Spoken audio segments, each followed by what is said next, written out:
Welcome to Indivisible. I'm your host, John Stubbins. Thanks for joining us tonight, America. President Trump is loved by millions, but at the same time, there are many on the left, many in the deep state that despise him, hate him, even breathing. Other than the president, right now, Congressman Devin Nunes has to be the most vilified and persecuted person I can think of in Washington. What disturbs me most about the president and Congressman Nunes is that neither men deserve this, okay?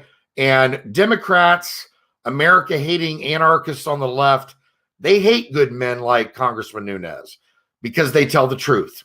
They get exposed. Their criminality, their dirt, their deep state activity on the left, and their evil ways get exposed.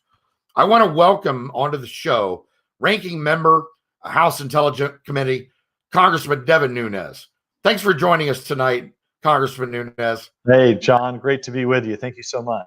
Well, we're glad to have you. And my friend, we're honored that you're here. We totally are backing what you're doing, and millions of Americans are following this. So we've got our eyes open, and we support you. And just so I'm loud and clear to my audience, millions of American patriots, including myself and Congressman Nunes, we know what he's doing, okay? We're fully behind him. We support him exposing these criminals in Washington. And we thank you, Congressman, for doing the work that you do. And by the way, millions of Americans are on to the evil games of the left right now.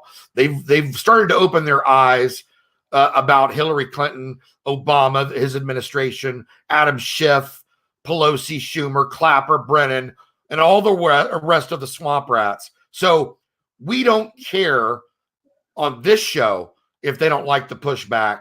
Guess what? All they've done is make us angry. And I promise you, we're going to call you out. We're going to call you out by name, and we're going to expose your BS on this show. And we don't care if your feelings are hurt. That's tough. So they made their bed, and now they're going to sleep in it. The American people outnumber these idiots, and we want them out. Everyone has waken up, and we outnumber you. We're sick of you trying to destroy this republic.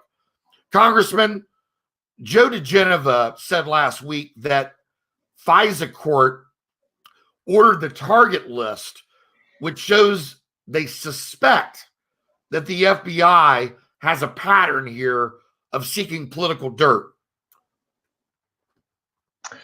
Well, that we don't know yet in terms of the larger FBI, but we do know is that the dirty cops at the very top, when we talk about the counterintelligence investigation that was opened up on the Trump campaign, for some reason was done in a very different manner. It was taken to the very top in the swamp, as you say, in Washington, D.C., in headquarters. There were very few people that knew about it. They tried to even cherry pick the judge that they went to at the FISA court. They ended up not being successful in that and picking their judge.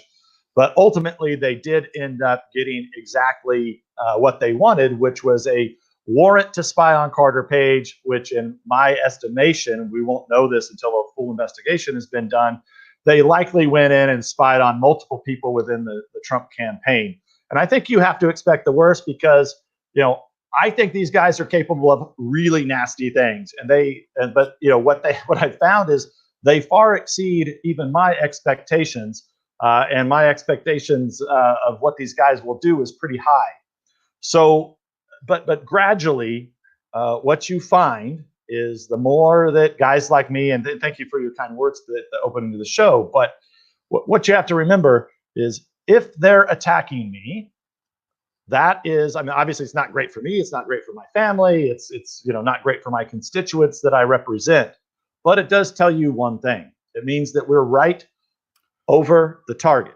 Yes. Okay, and I've said that for the last 3.5, almost going on almost 4 years now.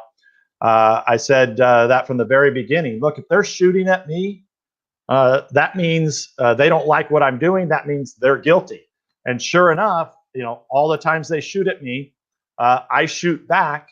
And look, if you look at the track record, the Republicans in the House, along with Senator Grassley and Senator Johnson, over time, we've exposed what is the biggest political scandal in history. And I've got Lee Smith's book behind me. A great investigative reporter, wrote a great book about this. He was very kind to me in that book.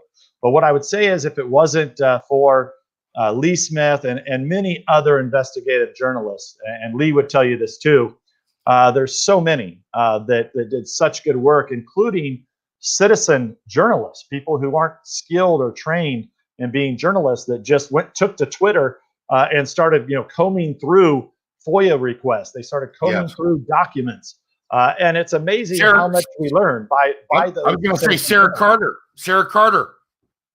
Yeah, Sarah Carter, John Solomon. There's so many great people that did so much great work through this, including just random people who I don't even know. Okay, I don't even know, because they have these handles on social media. I don't even know who they are in many cases.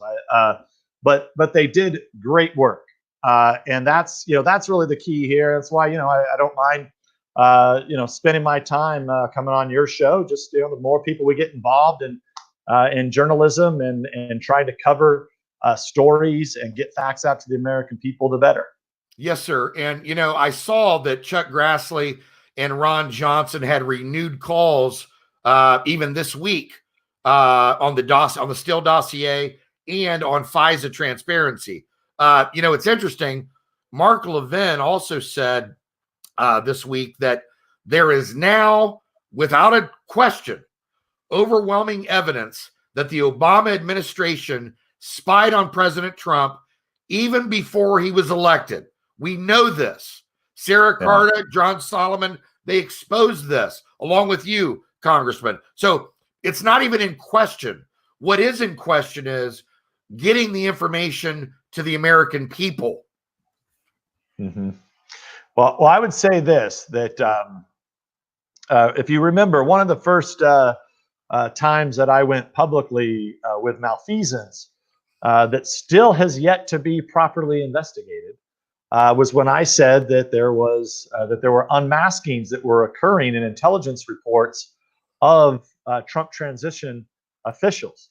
I know that's the case. I know it's true, and yet nobody was ever investigated for it. It was totally swept under the rug. So you can call it spying, or you can call it something else. But the fact of the matter is, if you're looking at intelligence reports and unmasking names, it's spying. That's it. It's spying. And so that was just on intelligence reports. That has nothing to do with what the dirty cops were doing at the FBI and Department of Justice. And remember, those guys were working with the Clinton campaign. So you have the Clinton campaign deploying operatives. We now know that they were actually working with somebody who was suspected to be someone that could receive Russian disinformation. I think that's still in question, or whether or not it was actual Russian disinformation, or if they just made it up. Right. Which is what I think they did. I think they just made it up. They inserted. They really slandered. Many Americans, especially Americans, even Russian-born American citizens. Okay, if you had a Russian name, good luck. The Clinton campaign was working overtime to figure out if you had ever talked to Donald Trump or anybody in the Trump organization, and they stuck you into that Steele dossier or into the earlier proto dossiers, is what they did. So they took just a grain of truth, meaning that some open source material.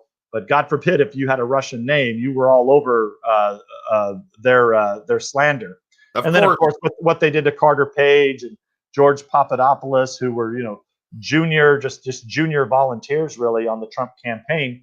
It's outrageous that you would take America's intelligence services and use them for your own political benefit. And look, I just hope that John Durham and his group that's investigating this will get to the bottom of it. The Republicans in the House have made 8 criminal referrals, and we will be making more criminal referrals in the future.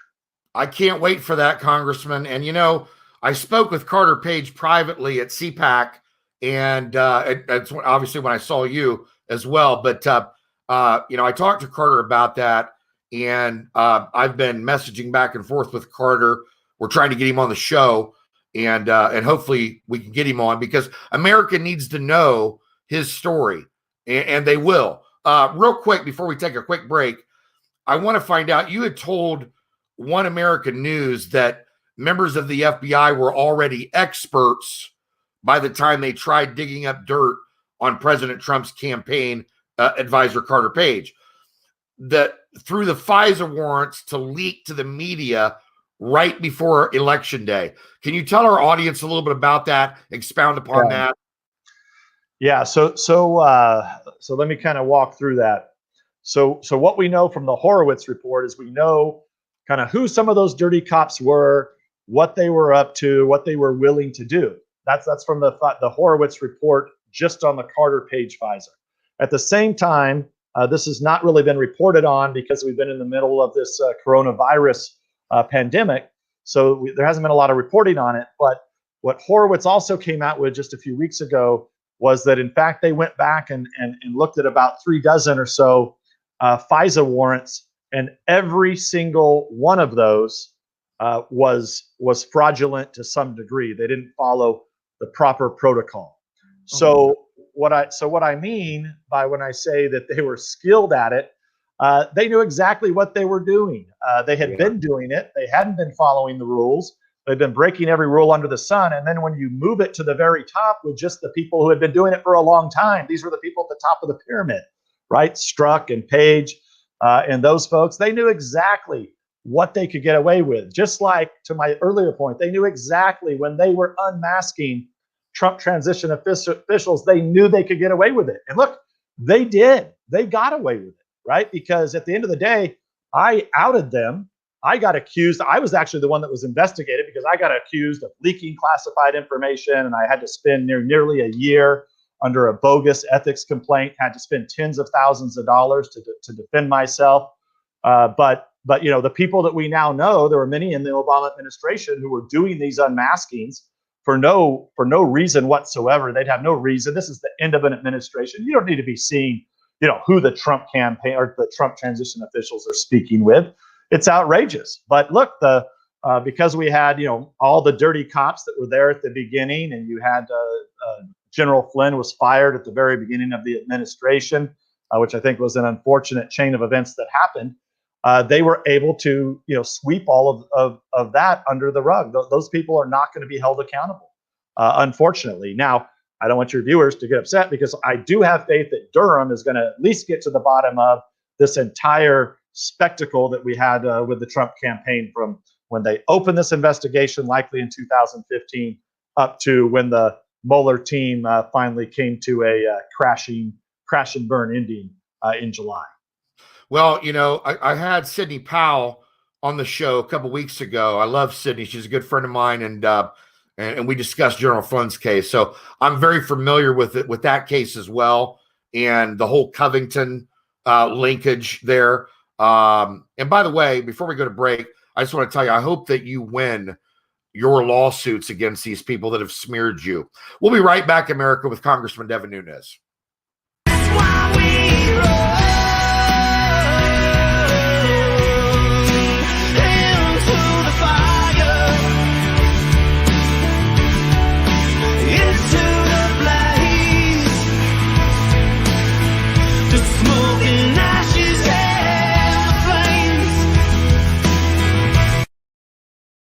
We're back, folks, with ranking member Congressman Devin Nunes, and we're thrilled to have him.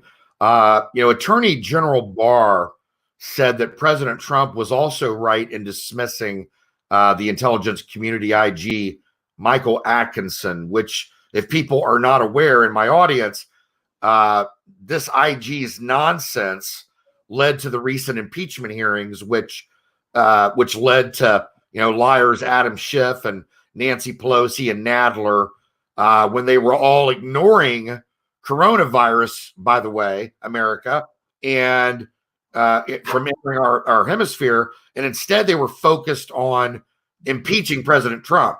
So they prefer to do that rather than focus on their own people, much like they've done with the illegal aliens. Now they want to give all of our tax dollars to illegal aliens instead of the American people and small businesses as they try to vote down some of these bills. Real quick, Congressman, what do you think about that? Well, look, as we sit here today, the PPP program that was a bipartisan agreement between Republicans and Democrats in an unprecedented time. We've never unplugged an economy completely before. We're drastically dropping in I hate to use these terms, gross domestic product, but essentially the engine of our economy is not churning, right? So it's slowing down.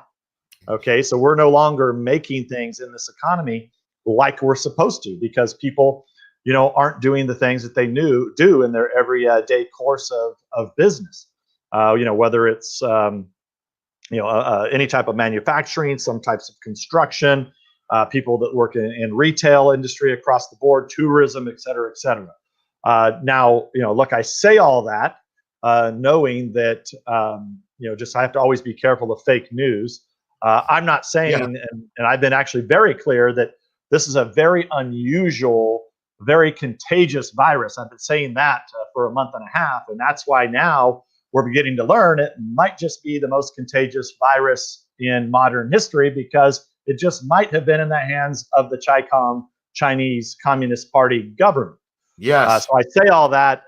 This is a very contagious virus, and in fact, it's key that we're going to get all this testing done as quickly as possible. Both the viral tests, we need to have plenty of those online. That means if you're currently carrying the virus today. Also, we're going to need the antibody test, the blood test, to see how many of us have actually had it before.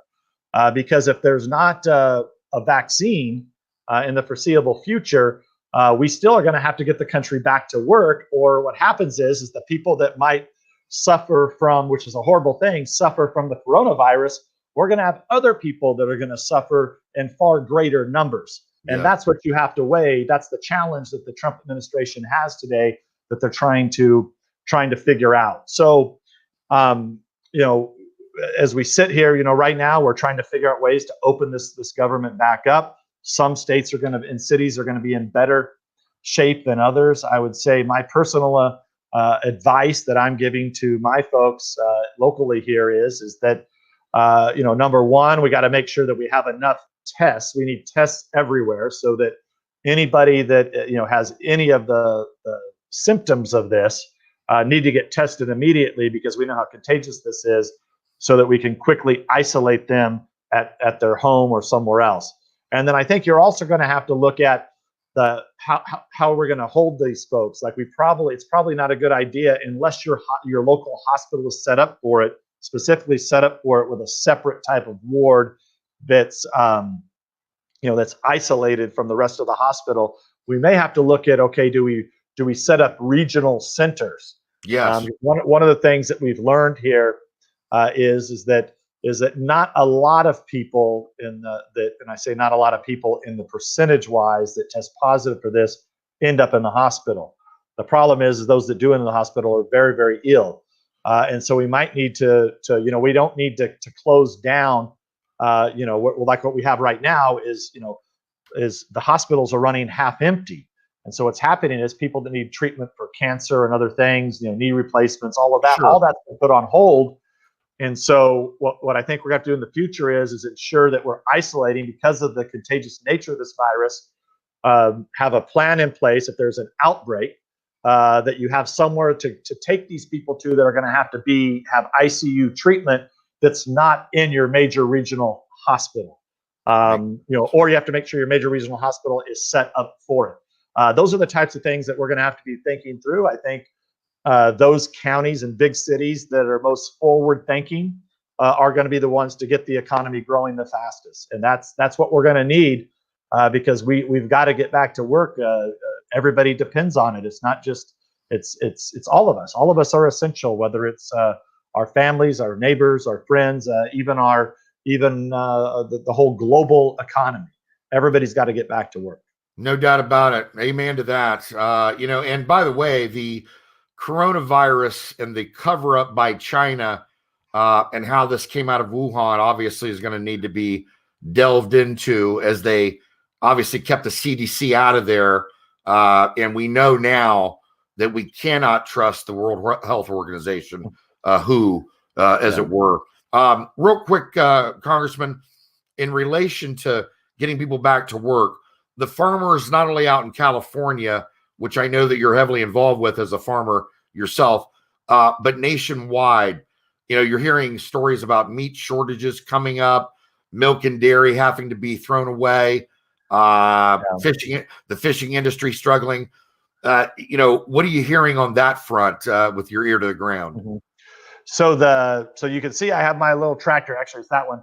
I have my little tractor there behind me because people are used to seeing me when I'm in California at the World Ag Expo. And I'm in an ag museum with tractors behind me. It's a great spot, but that's normally when Fox or someone sends a camera person. So I just set up my little home studio. So you're seeing me from my house in my little make-believe studio here. It's great, by the way. It's great. But I had to put the tractor up there just so people could, I didn't want them to lose sight of that. But I sit in the breadbasket. What I like to say, my podcast, the Devin Nunes podcast, we say that it's the breadbasket of the solar system, the San Joaquin Valley. So we grow over 300 different crops here. And I want the American people to know, and the agriculture secretary said it this week, we have no food shortage in this country. About 3 weeks ago, a month ago, we had some glitches because the food that was going to restaurants, because so many people were getting their food and nourishment from restaurants, had to switch over to the grocery store. So we had a short blip of about a week where we had some food shortages. Sure.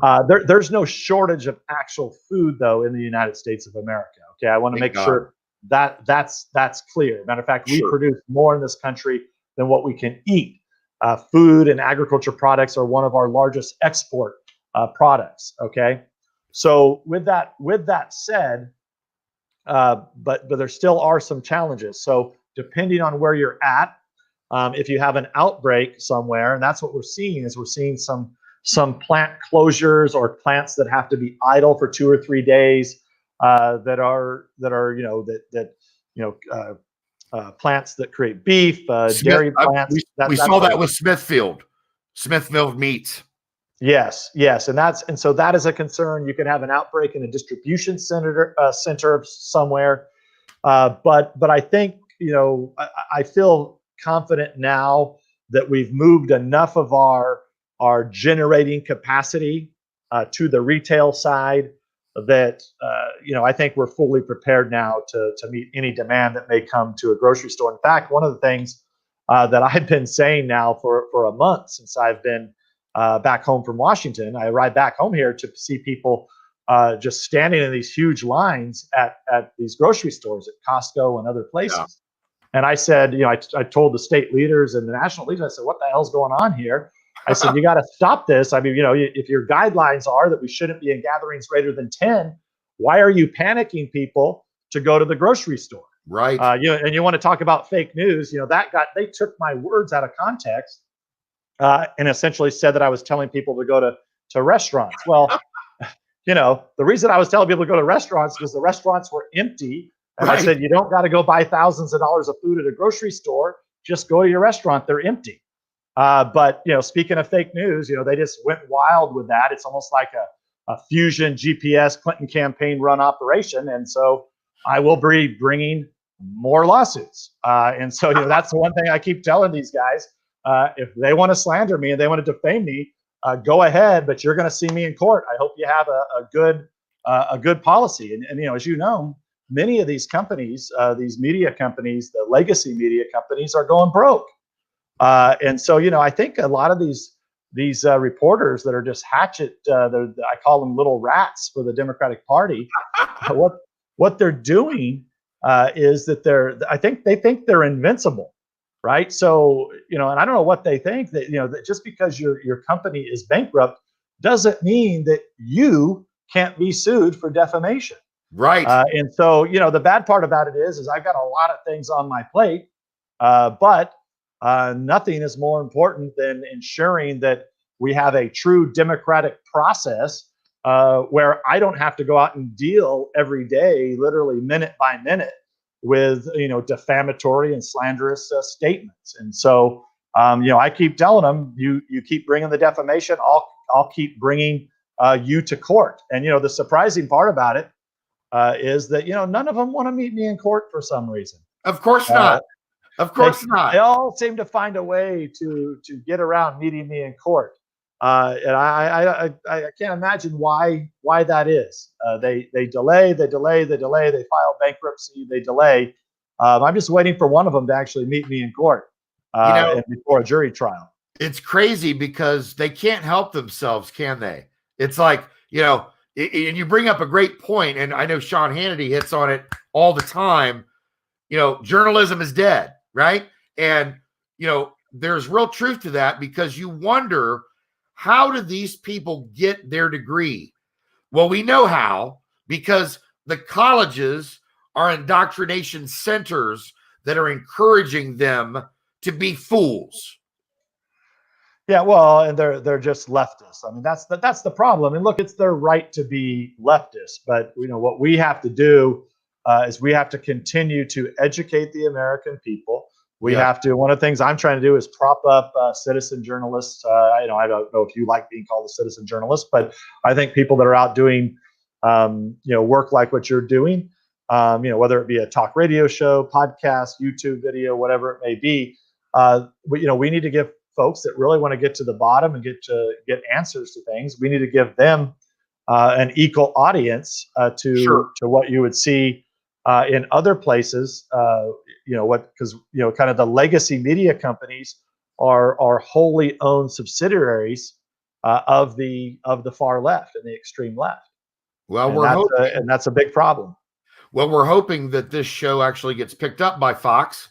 I know that all of our episodes are going to be going over to an executive producer over there that asked me to put it together. So we'll see. But Tom Fitton, Judicial Watch, he just won a case against California, proving folks 1 million votes were cast illegally in 2018 election. What's going on with that? Well, what we have out here would be illegal in 49 states. So what they're actually trying to do this right now. If you've noticed, they're trying to, this whole idea of, in order to protect the health of our citizens, we're going to send ballots to every American. Okay. Well, the reason they want to do that is very simple. They did that in California in the last few years. What happened is that the Republicans went from 14 seats of 53 to 7 seats of 53. Okay, so this is a very orchestrated move, because then what they did at the same time is they legalized ballot harvesting. So you can now go out, so it used to be that you have to either show ID, when you get to vote in most states, or if you need an absentee ballot because you're sick or something like that, you have to sign, you have to make sure, then you have to sign. Well, now you can send armies of people out to go out and pick up ballots. Okay, so now you have ballots that are everywhere. We're just awash in ballots all over the state of California. And what I would advise is to everybody else outside of California is, this whole idea. I remember 20 years ago we thought, oh, these absentee ballots, this is a pretty good idea. Just keeps it simple. People could sign up. You could vote from home. All that's encouraged is massive fraud. And I'll just finish with this. I've spent a lot of time overseas on behalf of our country, on behalf of the Congress, working with other intelligence leaders across the world. And I would tell you this: if any of the countries that we visit, oftentimes, and we lecture them about, not having your intelligence services be political. We need to be able to count on your intelligence service for being apolitical or non-political. Imagine that. Think about that today. all right, after what our intelligence services were turned into by the Obama administration in conjunction with the Clinton campaign. And furtherance of that, we would never advise people to send ballots all over your country or your state or whatever it may be, and just let people go pick up those ballots. I mean, it's completely asinine. It's nothing that we would promote in any other country. And it's just an attempt by, it's really just showing the transition from kind of the traditional Democratic Party into the Socialist Party. That's really what you're seeing. Yes, and these are the same people that are totally against voter ID, which makes complete sense. So for people out there with common sense American patriots, we want voter ID because it makes sense. And of course, they don't want it because it makes sense. Go figure. Well, they don't want it because they can't cheat. Right. Exactly. Yeah, they don't want anything that's going to stop that, right? Right. Dianne Feinstein, she wants to help Iran, but she's trying to block this new small business deal. Pelosi won't stop lying. It's like lying is in her DNA. Well, but we do know this. She's got plenty in her. She has a really nice freezer in her home in San Francisco, and it's full of ice cream. We saw that ice cream that I've never even seen, and I'm from the.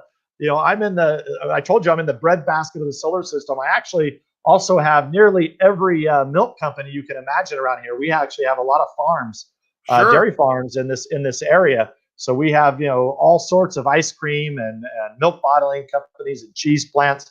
I've never even seen that ice cream she has. I don't know where the hell she's making it. It must be some like gourmet ice cream that I've never seen. And I grew up in this industry. You know where Petaluma, California is, right? I do. Is that where it's from?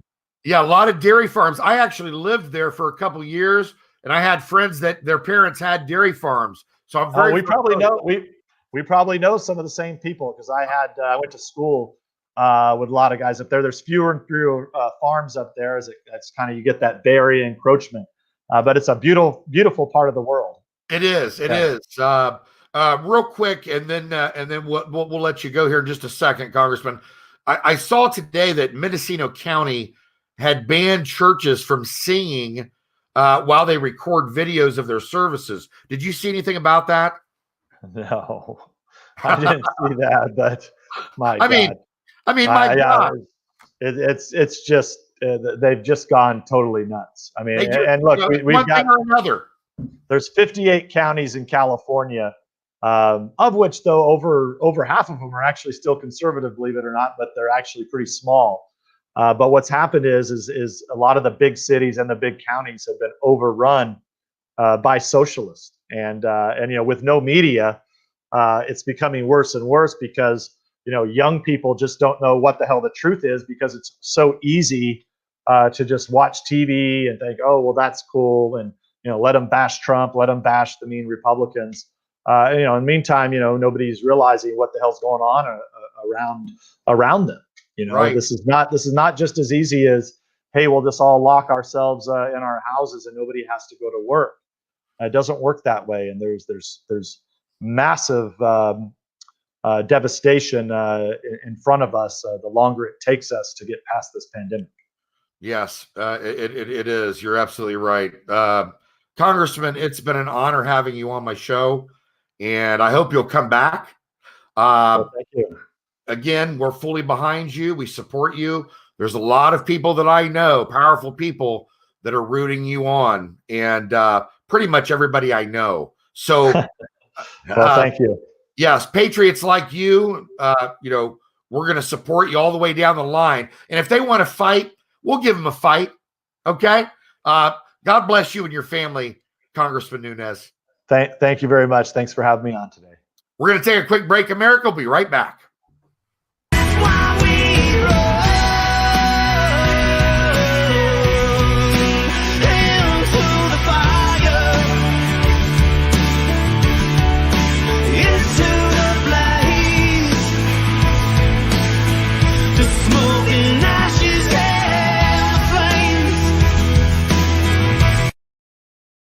Well, we're out of time, America. I hope that you were informed and given up-to-date news on a lot of things today. We were thrilled to have Congressman Nunes on, and hope you'll join us next time on Indivisible. Good night.